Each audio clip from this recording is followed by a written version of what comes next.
AM-링크 어차피 토션빔, 모션링크 그냥 토션빔, 3,500만원짜리 아반떼. 그랜저나 소나타 대신 SM6 사라고 하면 처맞겠지? 현대를 까고 싶어도 깔 수가 없구나. 그랜저가 잘 팔릴 수밖에 없는 이 더러운 세상. 똑같다. 자, 안녕하십니까. 로보스 인더스트리의 노사장입니다. 한밤중에 닭살스러운 멘트는 일단 잊어주시고요. 그만큼 고민이 많았다라는 것을 간접적으로나마 보여드리려고. 자, 르노, 삼성. 이제 삼성이란 말을 붙여야 될지 모르겠는데 SM6 중형차죠. 소나타, K5, 말리부 등등과 경쟁을 했었고, 초창기에 나왔을 때 엄청 센세이션 했었는데, 이게 아마 2015년도 16년도 그때 나왔던 걸로 제가 기억해. 아마 2016년도로 저는 기억을 하는데, 그 당시에 뭐 난리가 났었죠. 이 차의 어떤 센세이션에 난리가 났었고, 모든 언론사, 유튜버들, 리뷰어들 이 차 빨아주느라고 정신없었죠. 그 당시에 대한민국에서 단 한 명 SM6의 AM-링크를 지적하고 뭐 여러가지 문제점들을 지적했던 리뷰어는 제가 알기로는 노사장 한 명이었던 것 같아요. 그때 당시 제가 AM-링크를 통해서 많은 부분들이 문제가 야기될 것이다, 그냥 토션빔을 두지 왜 AM-링크를 달았냐, 그때 저 마녀사냥 당했습니다. 니 까진 게 뭔데, 뭐 남들 다 좋다는 걸 왜 까냐. 그러더니 바로 한 2년 안에 증명이 되더라고요.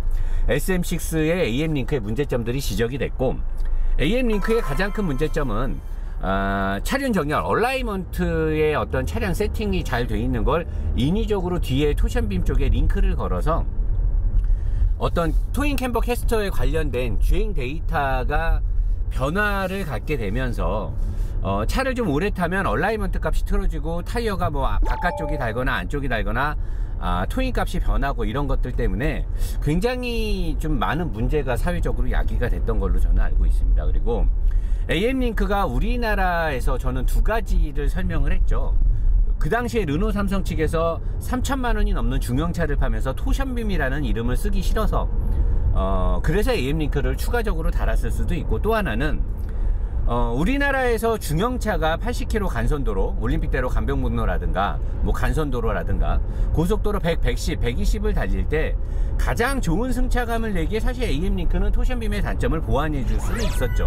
하지만 그로 인해서 주기적으로 어떤 운동량의 변화에 있어서 완벽하게 이 주행 값을 못 잡고 가니까 나중에 문제가 터졌던 건데, 저는 그 당시에 삼성, 르노 삼성의, 삼성은 이제 빼자고요, 르노 SM6의 그런 판매 전략이 지금 지나친 욕심이 아니었나 라였던 거였고, 지금 현재 뭐 제가 그 당시에 그렇게 정확하게 리뷰를 한 부분에 대해서 뭐 제가 뭐 칭찬을 받지는 못하고 있지만, 저는 뭐 그런 거 개의치 않고 열심히, 언제나 그렇듯이 차를 열심히 느끼려고 하고, 저는 이 차를 이 오너분한테 받을 때 현대 기아 자동차의 어떤 서비스 불만족이라든가 품질 문제에 대해서 대항마로 견제구를 던질 수 있는 차의 대안이 될 것이다 라고 이거를 리뷰하려고 했으나, 그건 노사장의 지나친 욕심에 불과했다, 불가능할 것 같고요. 현재 이 차에 들어가 있는 리어 서스펜션은 토션빔입니다. 근데 르노 측에서는 또 말장난을 하고 있죠. 르노 측에서는 모션링크라고 하고 있죠. 장난해? 아니, 누가 봐도 토션빔인데 왜 이거를 모션링크 서스펜션이라는 말도 안 되는 이름을 쓰는지 모르겠어요. 모션링크는 또 뭐야. 그러니까 문제가 되는 거고, 일단은 이 토션빔은요 절대적으로 완벽한 운동 성능을 낼 수는 없죠. 뭐 사람들이 그래요. 뭐 시빅이라든가 일부 골프 같은 차들이 토션빔을 넣고도 엄청난 운동 성능을 준다. 그거는 전륜차에서 하대치에 가볍고 딱딱하게 세팅해갖고 코너를 돌 때 뒤에를 무조건 그냥 날리는 거예요. 토션빔은요 뒷바퀴의 서스펜션에 조종성이 나올 수가 없습니다. 그냥 따라오는 거잖아요. 얹혀져서 따라오는 거기 때문에 과격한 모션에서 날아가는 거를 감안해서 거기에 맞게끔 운전을 했을 때 작고 가벼운 차가 쇼코너가 많은 데서 이렇게 탈 때 유리하기 때문에 운동 성능이 좋다라고 하는 거지, 절대적으로 잘 완성돼, 뭐 누가 그런 말도 해요. 잘 세팅된 토션빔은 멀티링크를 능가한다. 저는 이 차를 타면서 이 차는 현재 옵션이 좀 들어가서 3,600~700만원. 근데 가장 지금 르노 쪽에서 많이 판매되는 SM6의 평균 가격대는 3,300만원 전후 같아요. 3,300만원 전후에 SM6 .8 또는 뭐 .4 이런 것들이 나가는데, 저는 딱 그렇게 얘기하고 싶어요. 영상 초반에 3,500만원짜리 아반떼다 라고 얘기하고 싶어요. 이 차는 3,500만원짜리 아반떼다. 왜냐면 3,600만원 정도 달하는 이 차의 이 핸들이 일단은 아반떼보다 못하죠. 일단 아반떼보다 못합니다. 이 인체공학적인 부분이나 소재라든가 디자인에서 일단 그렇고, 그 다음에 도어 트림, 문짝이나 대시보드의 어떤, 이게 최고급 버전에 갔을 때 예전에 제가 2년 동안 탔던 SM6는 풀옵션이었는데 거긴 뭐 이쁘게 대시보드도 뭐 가죽 같은 걸로 이렇게 덮어주는데, 얘는 현재 봤을 때 소재라든가 마감이라든가 느낌이 아반떼보다 못하든가 비슷해요. 소재가 이 문짝이라든가 이런 데 쓰여진. 그리고 이거 조작 편의성 굉장히 떨어진다고 그랬는데 개선의 흔적이 아예 없죠. 르노 측에서는 페이스 리프트를 통해서 엔진과 앞뒤의 램프를 바꾼 것 빼고는 별로 페이스 리프트의 어떤 뭐 정성이 보이지 않아요. 굉장히 불편한 거 그대로 있고, 이 버튼들 굉장히 싼 마이죠. 이게 과연 르노 측에서 SM6를 잘 팔고 싶은 열의가 있나? 왜 이런 정성을 가미를 못했을까? 그리고 지금 AM 링크를 뺐기 때문에 토션빔을 통해서 좋은 승차감을 이제는 얻었다 그랬는데 아니에요. AM 링크를 걸었을 때 일반적인 항속에서는 승차감이 오히려 더 부드러웠겠죠. 걔가 움직임의 쿠션이 하나 더 있으니까. 대신에 동작의 범위에서 운동성이라든가 내구성 같은 데서 문제가 생겼기 때문에 제가 그걸 지적했던 거고, 지금은 이 차의 경우 토션빔 안쪽에 토션빔이 걸리는 브라켓을 이 주먹만한 알루미늄 합금의 브라켓을 걸어놨어요. 그래서 토션빔 쪽에서 올라오는 잔진동을 그 알루미늄 브라켓에서 흡수를 해주고, 그 다음에 토션빔에 걸려있는 댐퍼의 움직임이 약간 지렛대 같은 형식으로 돼 있어서, 보통은 토션빔이 움직이게 되면 수직으로 이 댐퍼가 그 충격을 위로 딱 치고 들어가게끔 돼 있는데, 얘는 지렛대 같은 식으로 돼 있어서 시소 같은 형식으로 토션빔이 움직이면 얘가 댐퍼가 이렇게 움직이면서 이 댐퍼가 이 감압 조절에 대한 프레싱과 리바운딩이 들어가기 때문에 싸구려 댐퍼를 넣더라도 원 쿠션을 받으면서 지렛대 원리를 통해서 댐퍼가 넣었다 뺐다 넣었다 뺐다.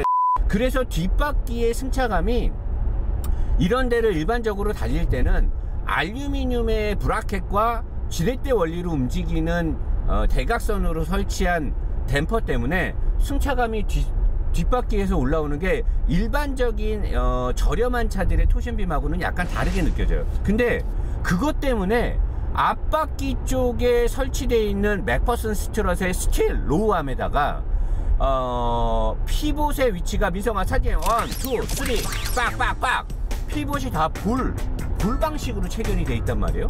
서스펜션이 위아래로 움직이는데 롤 방식으로 해서 요렇게 안 움직이고 동그란 볼을 가지고 움직이다 보니까 그 안에서 생기는 어떤 스트레스성 모멘트, 스트레스성 잔진동들이 지금 이렇게 80km, 90km를 달리고 있을 때 계속해서 앞바퀴를 타고 들어옵니다. 이거 장난 아니게 스트레스예요. 이 차를 타면 일반적인 상황에서 예전에 제가 탔던 차는 이거를 제가 탔던 건 뭐 감압 댐퍼가 들어갔는지 아니면 제가 다른 차들을 비교하지 않고 계속 그 차만 탔기 때문에 그냥 좀 탱탱한 느낌으로 그냥 이해했는데, 예전에 제가 어쨌든 승차감이 안 좋다고 계속 얘기를 했는데, 이 차는 지금 주행 중에 앞바퀴 쪽에서 계속해서 노면의 잔진동이 들어옵니다. 서스펜션의 형상 자체가 잔진동을 상쇄시킬 수 없는 구조로 돼 있는 데다가 뭐 중간에 서브 프레임하고 메인 셰시의 중간 부분에 브릿지에 알루미늄을 넣었어요. 민성아 사진. 그렇다 하더라도 댐퍼의 상단에 알루미늄이 없고, 댐퍼도 삭스 메이드 인 코리아 제품이 들어가 있는데, 이 차의 목적성이 스포츠카냐 스포츠 세단이냐 그러면 맞아요. 근데 제가 봤을 땐 그런 거 같지도 않거든요. 차의 전반적인 세팅이. 그런 상황에서 봤을 때 이 차는 중형차라는 이름을 달기에는 너무나 부끄러운 상황이에요. 이 차는 중형차가 아닙니다. 아반떼 옵션이 좀 좋은 차도 이 차보다는 승차감이 좋을 수 있어요. 이거는 제가 의도적으로 SM6나 르노 차를 깔려는 의도는 없어요. 저는 진짜 이번에 이 차를 리뷰할 때 이 차의 좋은 장점만을 내세우면서 현대 기아한테 충분한 견제 상대 차량이 있다라는 걸 시청자들한테 알려주려는 게 저의 목적이었는데, 이 차를 지금 리뷰하면서 그런 게 완전 날아간 거죠.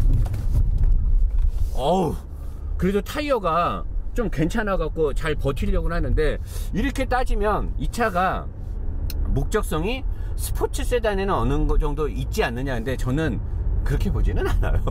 방금은 워낙 속도가 낮은 속도였기 때문에, 그리고 오늘 날씨가 춥기 때문에, 그래서 제가 원래 달리는 와인딩 코스의 차를 가져가지 않는데, 그래서 저는 지금 이 차에 이런 게 되게 안타깝고, 이렇게 코너를 돌 때는 장점이 하나 있어요. 코너를 돌 때 이 차가 굉장히 이 스티어링의 느낌이 되게 좋아요. 코너를 돌 때.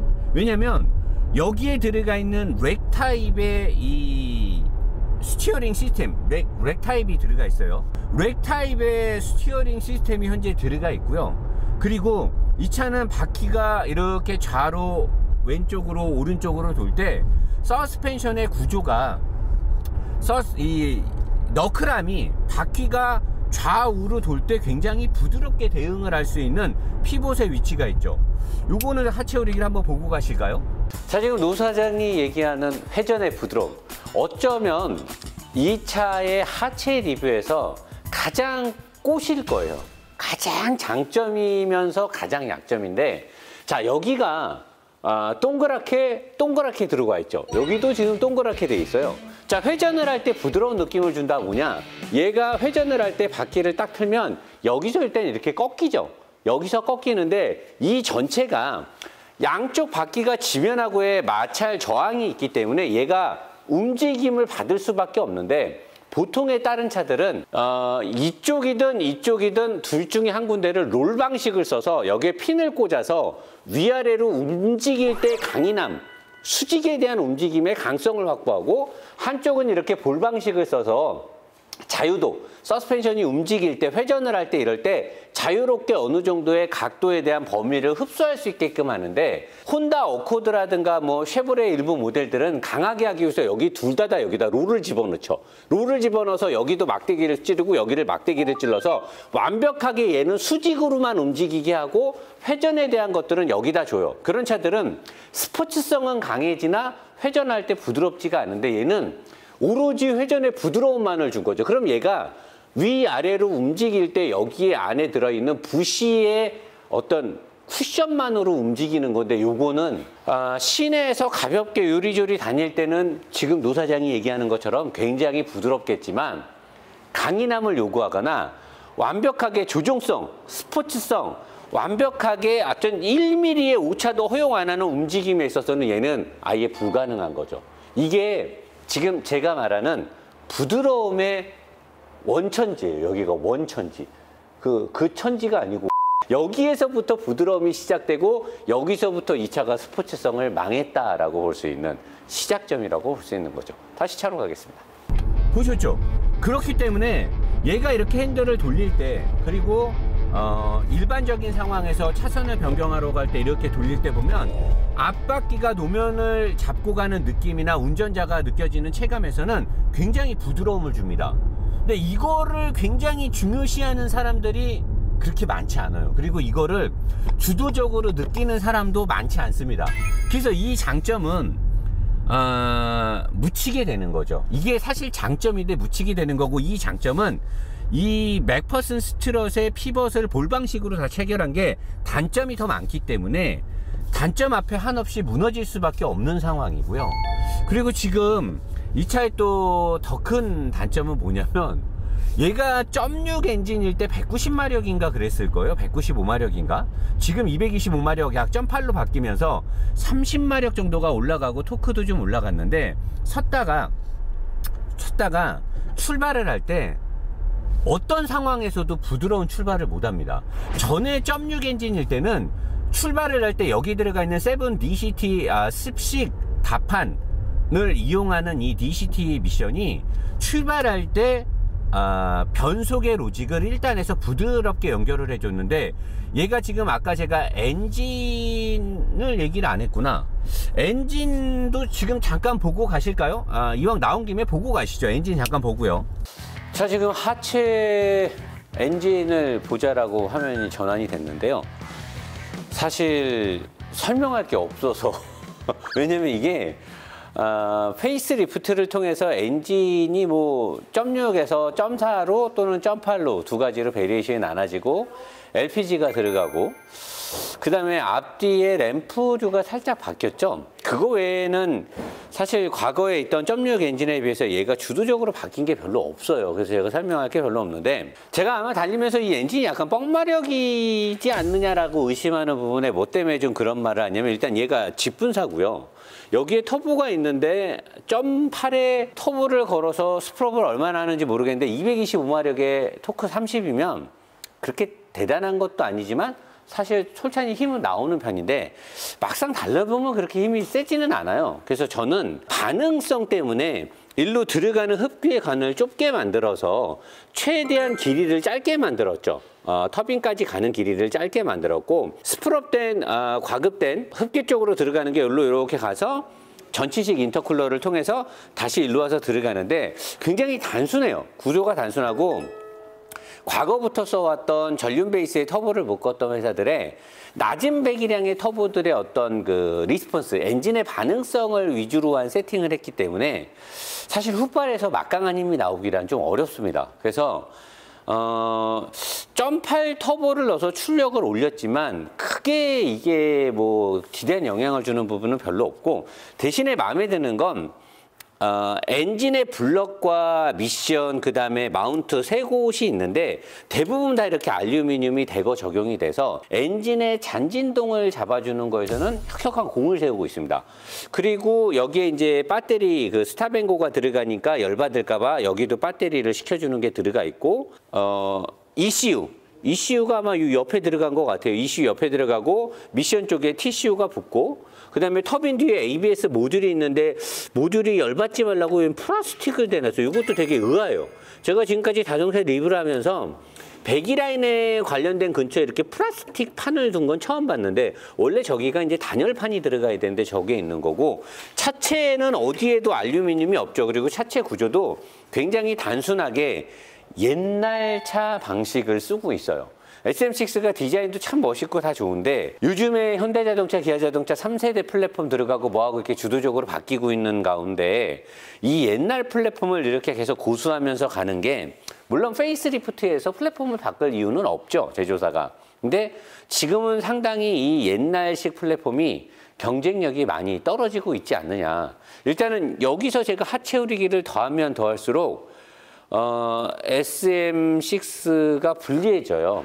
웬만하면 제가 안 해요. 여기도 보면 여기 아마 냉각수가 들어가거나 아니면 LPG 차량들에 관련된 뭔가인데 부품을 공용해서 쓰면서 마무리 덮개조차도 없어요. 물론 여기로 뭐가 들어가지는 않겠지만 옆쪽에 보면 커넥터도 막 다른 모델하고 쓰는 거 마무리도 없이 막 그냥 조립해 놓은 것들을 봤을 때 굉장히 성의 없이 마감 처리가 굉장히 좀 허접하지 않느냐라는 게 느껴지고 있는 대목인데, 전체적인 구성을 봐도 굉장히 좀 옛날 차의 느낌을 많이 지울 수가 없습니다. 그래서 상당히 아쉬운데, 제가 진짜 그냥 리얼하게 하면 그냥 할 말이 많은데 저는 사실 SM6에 대한 기대가 너무 컸기 때문에 조금 참으면서 일단 다시 달려보면서 주행성을 좀 파악해 보도록 하겠습니다.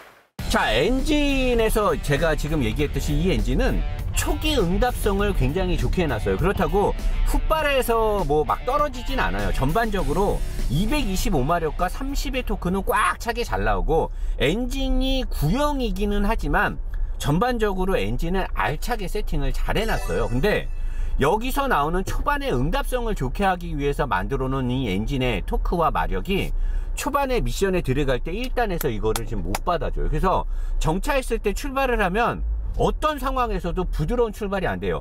부드럽게 출발을 하려면 딱 한 가지 방법이 있습니다. 악셀을 놓고 오토 홀딩이 없는 상태에서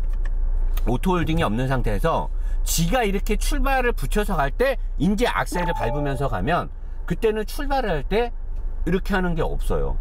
예전에 어떤 뭐 유튜버가 이 차에 전에 달려있던 190마력의 차를 리뷰하면서 뭐 미션이 어쩌고 저쩌고 머리를 막 이렇게 흔들고 그 정도는 아니고요. 근데 전에 190마력의 7DCT 미션에서는 출발을 할 때 이렇게 탁 붙질 않았어요, 미션이. 근데 얘는 지금 무조건 1단에선 붙어요. 이걸 안 하려면 브레이크에서 발을 놓고 자동적으로 차가 슬슬 움직일 때 가는데, 우리나라는 그렇게 하면 뒷차가 빵빵거리죠, 신호에 걸렸을 때. 그래서 이 부분은 저는 둘 중에 하나를 의심을 합니다. 하나는 7DCT 미션이 쭉 오래 생산하면서 생산 코스트를 많이 떨어뜨리면서 프로그램 로직이 됐던가 뭐가 됐던 간에 약간 저렴하게 뭔가를 해서 이랬을 확률도 있고, 또 하나는 190마력대의 엔진에서 225마력의 초반에 엔진의 응답성을 좋게 하면서 바꿨는데 거기에 맞게끔 프로그램 로직이 업그레이드가 안 된 거죠.